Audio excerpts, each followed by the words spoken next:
नमस्ते। थर्ड आई में आपका स्वागत है। आज हम लोग थोड़ी देर बात कर लें जो इस समय आप देख रहे हैं ना, देश के अलग अलग court, supreme court, high court थोड़ा एक्टिव भी हो गए हैं, उनकी बातचीत भी कुछ सुनी जा रही है।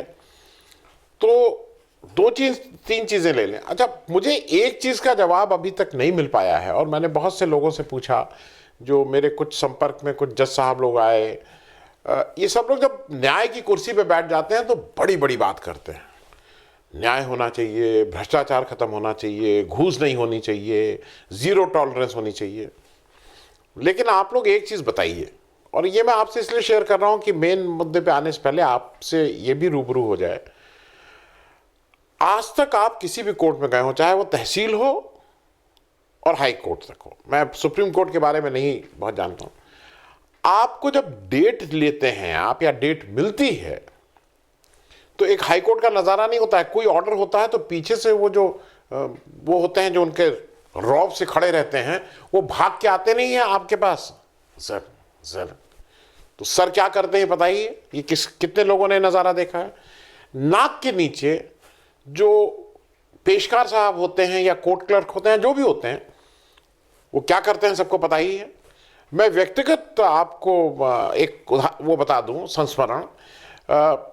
मैं एक छोटे जिले से आता हूँ। उस जिले में बहुत महंगे वाले फल, मैंने पहले भी कहा, ऑस्ट्रेलियन फल और कहाँ कहाँ से, जो मतलब सिर्फ देखे, मैंने भी उसको खाया नहीं कभी, जीवन में एक आध बार खाया होगा। पीले रंग का जो क्या होता है, खरबूजा और क्या क्या अजीब तरह के फल जो बहुत महंगे होते हैं, जो विदेश से आते हैं, वो उस जिले में बिकते थे। तो मुझे समझ नहीं आता था कि इस जिले में इसको कौन खाने वाला हो गया। तो जब इत्तेफाक से वो कुछ जानने वाले लोग थे जो इसका व्यापार करते हैं, उसने पूछा, दूंगा ना ये जो जज साहब हैं उनके पेशकार, जो डीएम साहब हैं उनके पेशकार, जो एडीएम साहब हैं, ये सबके यहाँ फिक्स है, यही लोग इसको, ये दो तीन विभूतियां जो हैं उनके घर पे ये जाता है, ये महंगे वाले फल। और कैसे जाता है, क्या जाता है, सबको पता है। मुझे एक चीज लगती है कि मैं इसलिए इस बात को उठा रहा हूं कि ये जनरली बात उठाई नहीं जाती है। क्या नहीं, ये छोटी बात क्या, मतलब ये सब लोग बाहर से आए रहते हैं। बाहर मतलब ये लोग वकील से आए रहते हैं। हायर जुडिशरी वाला जो भी है उसको भी 7 साल तो वकालत करनी पड़ती है। तो ऐसा नहीं कि अनभिज्ञ हैं, ये कहीं इंग्लैंड में पहुंच गए, अमेरिका में पहुंच गए या चांद पे पहुंच गए कि यहाँ क्या हो रहा है। उस दौरान वो पैसा वो भी देते रहते हैं। मुझे आज तक आप ईमानदारी से, आप जितने लोग देख रहे हैं, बता दीजिए कि अगर कोर्ट कचहरी में आप गए, आपने डेट लगवाने के बाद चाहे 2 रुपया दिया हो, चाहे 20 रुपया दिया हो, चाहे 2 पैसा दिया है कि नहीं दिया है, लेकिन भ्रष्टाचार मुक्त, जीरो टॉलरेंस। चलिए अब मूल मुद्दे पे आ जाते हैं। सुप्रीम कोर्ट इधर थोड़ा सा कुछ एक्टिव हुआ है और अब समझ में नहीं आता वो एक्टिव किस लिए हो रहा है, ध्यान हटाने के लिए हो रहा है या सही में हो रहा है। आज सबसे महत्वपूर्ण फैसला जो आया है वो कलकत्ता हाई कोर्ट ने, वो जो 4 लोग जिनको जेल में क्या हाउस अरेस्ट थे, तृणमूल कांग्रेस के हाकिम साहब, मदन मित्रा साहब, सुब्रत मुखर्जी साहब और सोहन चटर्जी साहब, उनको एक लार्जर बेंच ने, वो कल से सुनवाई चल रही थी, कल थर्सडे से, आज उस पर निर्णय आ गया, उनको इंटरिम बेल प्रोवाइड कर दी है। एक 5 जज की फिर बेंच बनी थी। पुराने 2 जज जिन्होंने स्प्लिट डिसीजन दिया था, acting chief justice Bindal, justice Arijit Banerjee और जस्टिस मुखर्जी, जस्टिस टंडन और जस्टिस सेन उसमें और ज्वाइन किए थे। तो वो 5 लोगों की जज। चूंकि इन लोगों का आपस में मतलब अलग अलग डिसीजन था, तो ज्यादा इसमें क्वेश्चनिंग बाकी 3 जजेस ने की, जस्टिस मुखर्जी, जस्टिस सेन और जस्टिस टंडन ने। चूंकि सुप्रीम कोर्ट में जो हाउस अरेस्ट वाला ये हुआ था कि उनको जेल से निकाल के हाउस में अरेस्ट करो, उसके अगेंस्ट सीबीआई गई थी सुप्रीम कोर्ट, जहां पे तुषार मेहता साहब जो सॉलिसिटर जनरल ने, उन्होंने बहस की थी। और बहस करके जब सुप्रीम कोर्ट ने उनको थोड़ा डांट फटकार लगाई थी, डांट फटकार मतलब उनको बताया था कि ये क्या क्या गलत है, और फिर उन्होंने वो अपनी जो पिटीशन थी वो विड्रॉ कर ली थी। खैर, मतलब बड़े आदमी को वो ये मौका था कि उन्होंने विड्रॉ कर लिया था, क्योंकि कोर्ट भी ये करती है कि एम्बेरसमेंट ना हो किसी को, ठीक बात है। अब जब ये यहाँ पे वापस आए कलकत्ता, तो यहाँ पे जब कल से बहस हुई तो उसमें वो तीनों जज ये पूछ रहे थे कि आप ये बार बार कह रहे हैं कि ममता बनर्जी वहां आ गई, उनके 5 मंत्री वहां आ गए और उन्होंने जज को प्रभावित कर दिया और वहां प्रदर्शन होने लगा। तो मुझे आप कोई प्रूफ दीजिए जिससे ये सिद्ध हो जाए कि उनके वहां आने से जज प्रभावित हुए। और ये उन्होंने बार बार पूछा, लेकिन वो कोई इसका कोई सबूत नहीं दे पाए। ये भी बहुत स्पष्ट किया कलकत्ता हाईकोर्ट में इन तीनों जजेस ने कि ममता बनर्जी का प्रदर्शन करना, तृणमूल कांग्रेस के नेताओं का प्रदर्शन करना, वो एक अलग विषय है। उसका अलग से जो भी एग्जामिनेशन होना चाहिए, जो भी जांच होनी चाहिए वो हो। जहां तक ये 4 लोग हैं जिनको आपने हिरासत में रखा, उनका उससे कोई लेना देना नहीं है। कोई आके वहां कर रहा है, इससे ये इनको बेल देना या नहीं देना प्रभावित नहीं होने चाहिए। ये उन्होंने बात कही कलकत्ता हाईकोर्ट ने। एक चीज और बड़ी बात कही है कलकत्ता हाईकोर्ट ने, उसने कहा है, मतलब अपने वो 2 जज साहब वो लोग बैठे हुए थे, उनके साथ ये इन 5 जज की बेंच ने कहा कि हम लोगों को समझ में नहीं आता है कि कलकत्ता हाईकोर्ट ने बिना दूसरा पक्ष सुने, मतलब बिना जो 4 नेता थे उनका पक्ष सुने, जो उनको बेल ग्रांट हुई थी उस पर स्टे कैसे दे दिया। अगर स्टे दे रहे थे तो इनका पक्ष भी सुन लेते। उन्होंने ये जजमेंट में ये लिखाया है। ये तो हो गया कलकत्ता का मामला। मैं कुछ एजेंसीज, जो देश की बड़ी एजेंसीज हैं, वो कैसे काम कर रही हैं और देश का जो कानून है वो कितना उसके सामने लाचार हो जा रहा है, उसके बारे में बात करेंगे। गुजरात की बात करेंगे अभी। उससे पहले मैं कर दूं कि एक बात और बता दूं, जैसे चीफ जस्टिस ने अभी मतलब एक काम ये किया कि जब सीबीआई चीफ के नाम का फाइनलाइजेशन हो रहा था और उसमें ऐसा कहा जाता है कि इसमें राकेश अस्थाना साहब जो चहेते थे पुराने उसके, उनका नाम कुछ चाहते थे, लेकिन उन्होंने कहा कि नहीं, 6 महीना उनका अभी सर्विस नहीं बची है, इसलिए उनके नाम पे बातचीत ना हो। हालांकि उसका एक पक्ष ये भी है कि ये आज से ये पद खाली नहीं है, 2-4 महीने से पद खाली था। जब ये पद खाली था उस समय उनके पास 6 महीने बचे थे। तो कुछ लोगों का मानना ये भी है कि सरकार में भी बैठे हुए कुछ लोग ये नहीं चाहते थे राकेश अस्थाना उसको सीबीआई के हेड बने, इसीलिए ये मीटिंग लेट की गई जिससे 6 महीने बचे ही ना। तो सांप भी मर जाए लाठी भी ना टूटे। अब कहने को ये हो जाए कि भाई जब चीफ जस्टिस ही ने कर दिया तो क्या करें, इस तरह की भी बात चर्चा है। क्योंकि अगर जिस दिन ये सीबीआई की वैकेंसी हुई थी तो वो तो पता था कि इस दिन वैकेंसी हो रही, वो रिटायर हो रहे थे, उससे पहले ही आप इसको कर सकते थे। वैकेंसी वाले दिन के और उसके बाद भी राकेश अस्थाना साहब के पास 6 महीने का समय था। वो कभी किसी और एपिसोड में उसकी डिटेलिंग करेंगे। अब मैं जरा आपसे बात कर लूं, क्योंकि ये मैंने पिछली बार भी आपसे कहा था और उसके डिटेल में ने कहा तो मैं देंगे। मैंने पिछले बार वो लिस्ट भी लगाई थी। गुजरात हाई कोर्ट के पेंडिंग इलेक्शन पिटीशंस का विवरण मैं दे दूं। हम लोगों ने ये सफर करीब 3 साल पहले डगमगाते हुए शुरू किया था। आज आप लोगों का प्रेम के साथ हम 2 लाख से ऊपर का परिवार हो गए हैं। अब चूंकि परिवार बड़ा हो गया है तो थोड़ी जिम्मेदारी बढ़ गई है, जिम्मेदारी भी बढ़ गई है, काम भी बढ़ गया है। और पिछला 1-1.25 वर्ष तो एक तरह से कोरोना और कोविड के ही भेंट चढ़ गया। आप उसी से जूझ रहे हैं कुछ ना कुछ। कोई भी ऐसा दिन नहीं है जब आप कोविड या कोरोना की समस्या से ना हो। जब हमने ये सफ़र शुरू किया था तो मूल रूप से हम एक पॉलिटिकल एनालिसिस और कुछ अपने सामाजिक दायित्व का निर्वाह करने के लिए इसकी संरचना हुई थी, परिकल्पना वो थी।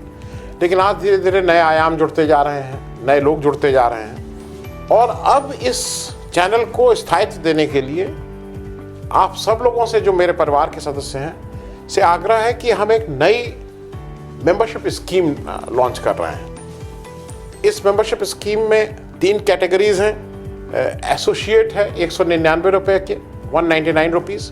देन पार्टनर 1199, 1199, 1199 रुपये। और फैमिली है उसमें 3999, 3999। आपसे आग्रह है कि अभी तक जिस तरह का प्रेम और सहयोग आपने दिया है, और ख़ास करके इस प्रोग्राम में मेंबरशिप लेके आप हमारा उत्साहवर्धन करेंगे, हमें रास्ता भी दिखाएंगे और इस पूरे चैनल को एक नई दिशा की ओर ले चलने में सहायता करेंगे। धन्यवाद। अब बीजेपी की वहां सीट आई थी 99, मैजिक फिगर 92, मतलब केवल 7 सीट ज्यादा थी। वो मैंने पिछली बार बताया। अब मैं वो फिर एक लिस्ट आपको बता दे रहा हूं। टोटल गुजरात हाई कोर्ट में, अच्छा, इलेक्शन हो जाने के 30 दिन के अंदर आपको इलेक्शन पिटीशन फाइल कर देनी होती है, और फिर इलेक्शन कमीशन का कोई रोल नहीं रह जाता है। फिर वो कोर्ट का रोल होता है कि उसको कैसे एग्जामिन करे, कैसे ट्रायल करे और कैसे उसमें अपना जजमेंट दे। तो 2017 दिसंबर में इलेक्शन हुआ, 2018 जनवरी तक कुल 24 पिटीशन आई। उसमें से 2 मिसलेनियस पिटीशन थी, सीरियल नंबर 1 और सीरियल नंबर 23, इसलिए वो मिसलेनियस को उसमें से हटा देंगे। और एक जो पिटीशन थी वो ओवरलैप थी, सेम व्यक्ति ने की 2 बार, तो सीरियल नंबर 13 और 18। तो इफेक्टिवली 24 में से 3 निकाल दीजिए, 21 पिटीशन बची। इस 21 पिटीशन में 17 बीजेपी के जो निर्वाचित विधानसभा सदस्य हुए थे उनके अगेंस्ट थी, और 4 कांग्रेस के जो निर्वाचित हुए थे उनके अगेंस्ट थी। थोड़ी देर के लिए ये सारी पिटीशन, ये मान लीजिए कि अपहेल्ड हो जाती है, मतलब जो भी इसमें जीता है उसको ये माना जाता है कि वो किसी गलत उससे जीता और उसका इलेक्शन निरस्त कर दिया जाता है। तो कांग्रेस का कितना होता है, 77 से वो 73 पे आ जाती, ठीक है। और बीजेपी का कितना होता है, 99 से अगर आप 17 कम करेंगे तो कितना होगा, 82। तो बीजेपी 92 की फिगर पे नहीं थी, 82 की फिगर पे थी। और फिर बीजेपी को कुछ और लोगों का सहारा लेके ही ये सरकार बना सकते थे। और ये भी समझ लीजिए कि जब मैं इसको कह रहा हूं तो इतना आसान नहीं है। जैसे 73 कांग्रेस हो गई, 82 बीजेपी हो गई। ज्यादातर जगह पे जो पिटीशन करने वाले हैं वो कांग्रेस के लोग हैं, तो अगर उनको हटा के दूसरे का अगर हो जाता तो कांग्रेस के पास शायद सीटें बढ़ सकती थी। लेकिन मैं उसमें नहीं जा रहा हूं, मैं दूसरे तरफ आपका ध्यान आकर्षित करना चाह रहा हूं। अब इतने सालों में जनवरी 2018, पूरा 18, पूरा 19, पूरा 20, 21 का आधा साल निकल गया, 3.5 साल में अभी तक जो टोटल इस 21 में टोटल पिटीशन जो डिसाइड हुई हैं, वो मैं लिस्ट आपको दे रहा हूं। पिटीशन नंबर 3, 4, 5, 16 और 20, कुल 5 पिटीशन डिसाइड हुई हैं। तो अब कितनी बची, 16 पिटीशन आज भी अदालत में ये इंतजार कर रही हैं कि वो कब उसका फाइनल डिसीजन होगा। उस 16 में 13 बीजेपी के अगेंस्ट हैं और 3 कांग्रेस के अगेंस्ट हैं। अब ये इंटरेस्टिंग इसलिए है कि आप ये भी समझ लीजिए कि जो 5 का डिस्पोजल हुआ वो क्या हुआ। जो 3 नंबर पिटीशन है वो अलाउ हुई। अलाउ मतलब उसको माना गया कि इनका इलेक्शन गलत है और इनको विधानसभा सदस्य बने रहने का अधिकार नहीं है, ये हाईकोर्ट ने माना, मैं नहीं कह रहा हूं। तो 3 और 20 इस तरह से हुई, और दोनों पे दांव पेच करके कुछ ना कुछ सुप्रीम कोर्ट का स्टे ऑन डिसीजन लगा दिया गया है। अब वो पिछले 1 साल से 1.25 साल से वो स्टे चल रहा है। उसके बाद 4 नंबर जो है वो डिसमिस हो गई, ठीक है।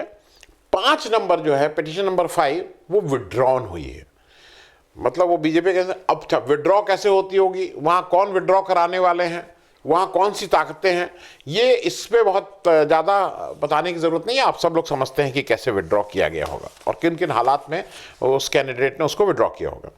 आज भी पिटीशन नंबर 2, 6, 7, 8, 9, 10, 11, 12, 13, 14, 15, 17, 19, 21, 22 और 24, ये कुल 16 पिटीशन अभी भी पेंडिंग है।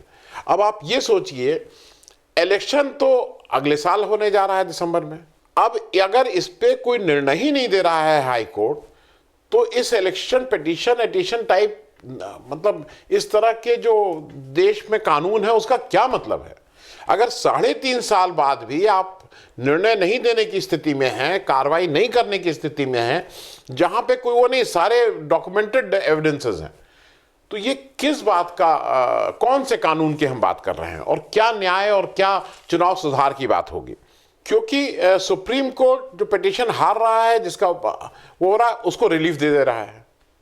तो अगर हाई कोर्ट के जज ने एक कोई पिटीशन अलाउ की तो कम से कम न्याय तो मिलना चाहिए, वहां पे भी सुप्रीम कोर्ट आ गया है।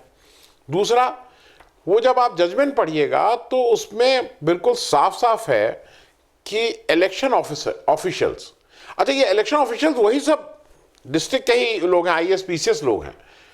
इलेक्शन ऑफिशियल्स जिनको जो अदरवाइज डिस्ट्रिक्ट एडमिनिस्ट्रेशन के लोग हैं उनके ऊपर कार्रवाई होनी चाहिए, क्योंकि उन्होंने नियमों का पालन नहीं किया है।